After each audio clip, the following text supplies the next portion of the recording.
My name is Daniel Bisson-Chaillet. I'm the game director of Tomb Raider, and you're watching Eurogamer.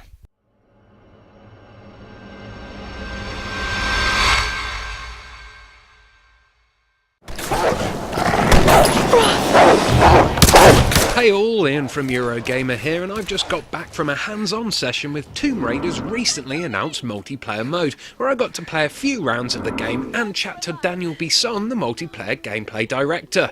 Now, both Bioshock 2 and Dead Space 2 are prime examples of great single-player games having rather superficial and pretty disappointing multiplayer modes tacked on in an apparent box-ticking tactic to drum up extra sales. So it wasn't really that much of a surprise that most fans of Tomb Raider were a bit confused as to the point of its inclusion, with many agreeing that the multiplayer wasn't necessary or indeed particularly wanted, as it didn't fit in with the overall solitary puzzle-solving style of the gameplay. But it wasn't just the Tomb Raider hardcore who were worried about the potential damage the shoehorning of an unnecessary multiplayer mode into the game could do.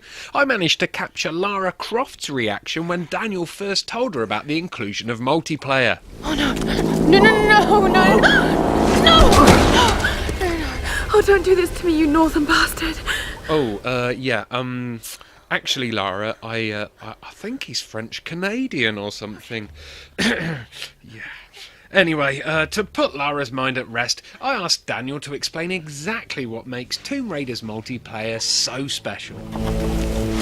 The multiplayer on Tomb Raider, two faction, two clan. One is the evil guys, which is the scavengers. The scavengers are the inhabitants of the island. They are basically being there for a long time. And you have the survivors that shipwreck with the with Lara's ship, the Endurance, and the survivors try to leave the island while the scavengers are griefing, trying to prevent the survivors from getting out.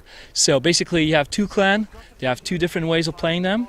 When you're playing the scavengers, basically you're more like hit and run type of characters, so you have lighter type of weapons, but you move much more, you're more nimble. You have one of the tools that's called the Ascender. You can climb very fast zip lines, and one of the things that is very interesting on the multiplayer is that we're using, the pillars of the single player, which was exploration, which is a verticality. We're using that in multiplayer.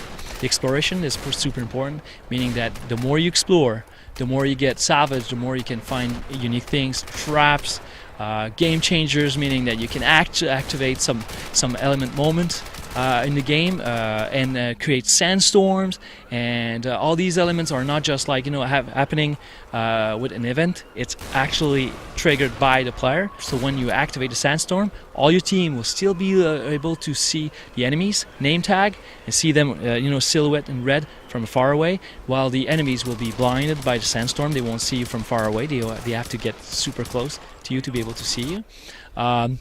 These are the elements that you can use. They last for a couple of seconds, giving an advantage to your team. Also the traps. Yeah, there's some elemental traps around the maps, snare traps, also spike traps that you can see in the map that you were playing. You can actually, one of the team can actually activate that, and then when the enemies step on it, it just activated. And one of the things that was important for us for using this is because we wanted the environment to become a tool for the player and also a way to protect himself. So it was very important for us, that element of exploration. They go into the map, explore, find all these, basically there's some unique weapons in the map. They go there, find some unique weapons, find all the traps, trigger them, activate the game changer, and have a blast of doing that. Nice. Now, can you talk us through all of Tomb Raider's multiplayer modes? I cannot talk about all the other modes, but I can talk about the two modes that are available today.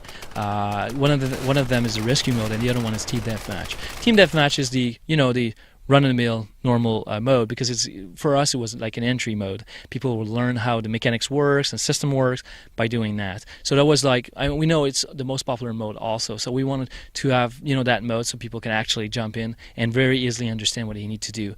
But the mode that I think is most interesting right now is the rescue mode. And the rescue mode basically is pitting two teams with different goals. Like for example, one of the survivors, for example, they have to take, the med pack. There's a med pack. They have to take it and bring it to a special location, while the scavengers, grief them. They try to stop them. And to win, for example, you have to bring 5 med packs to the location, while the scavengers have to kill and get you down and execute you. like about 20 times to be able to win. So when I say about execution, is like there's a special ability. I talk about a special ability about the scavengers that they can use a sender to climb very fast. Survivors has one specific ability also. It's a revive ability. So if your friends go down, you can revive them quickly. And for a scavenger to really have a kill, he has to get to the scavenger. You have to get to the survivor really fast and finish him with a pickaxe to get a point. The gameplay seemed very fast-paced and hectic compared to a lot of the single-player footage released that sees Lara attacking her enemies stealthily. Will stealth gameplay also be catered for in multiplayer, or is it mainly aimed at balls-to-the-wall action? The multiplayer is for sure one of the main goal for us was to have something more fast-paced. But there's the bow, and the bow. There's a lot of people are finding the bow as their favorite weapon because nobody hears them using it. And you can use it like if you're hiding and you use it, nobody knows where it come from. You can do easier headshots. You can attack easier with that without being heard. So there's an element of stealth in there, but it's not as much as the single player, for example, because Lara, she's basically more vulnerable. She's more afraid of of the conflict. While multiplayer people just I don't care. I'm gonna shoot you in the face anyway. So this is something that. We want to convey. We want to keep that element because one of the vision we want is freedom. So the player can actually take the strategy and tactic he wants. So he can use, like I was saying, traps and stuff. So the bow was one of the weapons that create a unique experience, and even in the multiplayer. I only got to play on one map named Chasm during the hands-on, and it looked like it was created specifically for the multiplayer. Will all maps be original arenas, or will some locations be recycled from the single-player game? The actual map are specific to multiplayer. This is something that was important for the team. The reason why is because in single player they're built for where the enemy is going to spawn. They built for AI navigation, and they built for the player to be able to confront that conflict.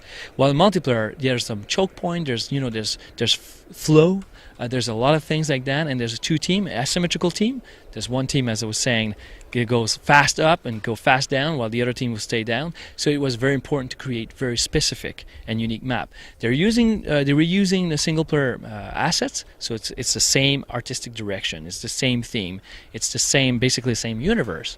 It's just differently layout. I was awarded XP upon completion of each match. How do the XP rewards and perks work in Tomb Raider? There's two currency. There's the experience, and there's also the salvage, which is the same thing as the single player, because we wanted to have we have to have the bridge between the single player. It feels like we're in the universe of Lara of Tomb Raider. So one thing is that the salvage permits you, when you get it, you can find it in the maps. You can actually explore and search for them. You can get a salvage to upgrade your weapons, so you can be bigger. I don't know if you like the bow, you can upgrade your bow and make it more damaging, more things about that. And the skills, the experience point, basically gives you to buy some skills that permits you to see enemies farther, to be more resistant to bullets and things like that. That are more about adaptation. Because Lara is about survival. So Lara, how she adapts and how she survives.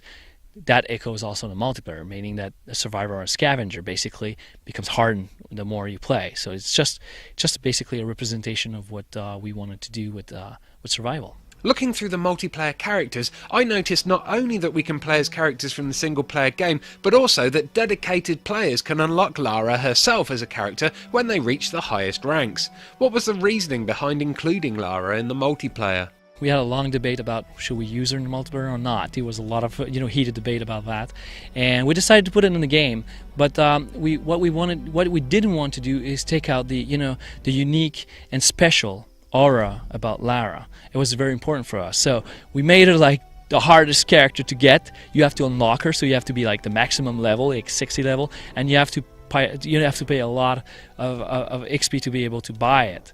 So buy Lara. So basically, what we wanted to do is that if you get into the game and you see Lara coming in, you're like, oh my God, this person there is dangerous. Let's get her. Let's get her. So that was one of the, and I think we for playtest, we did some playtest, and that was the reaction that people had, like, oh, you got Lara, let's get her, and people were focusing on it. It was kind of cool. Cheers, Daniel. And finally, you've probably had more hands-on with the multiplayer than anyone else in the world. So, what's your favourite loadout? How do you play to win in Tomb Raider? I worked on Rainbow Six. I was a Rainbow Six big fan. I'm an assault type of guy. I like up and close, and I like to hit and then go around and hit and strafing and stuff like that. A lot of people in my team prefer doing the bow or the shotgun, but I'm an assault rifle type of guy.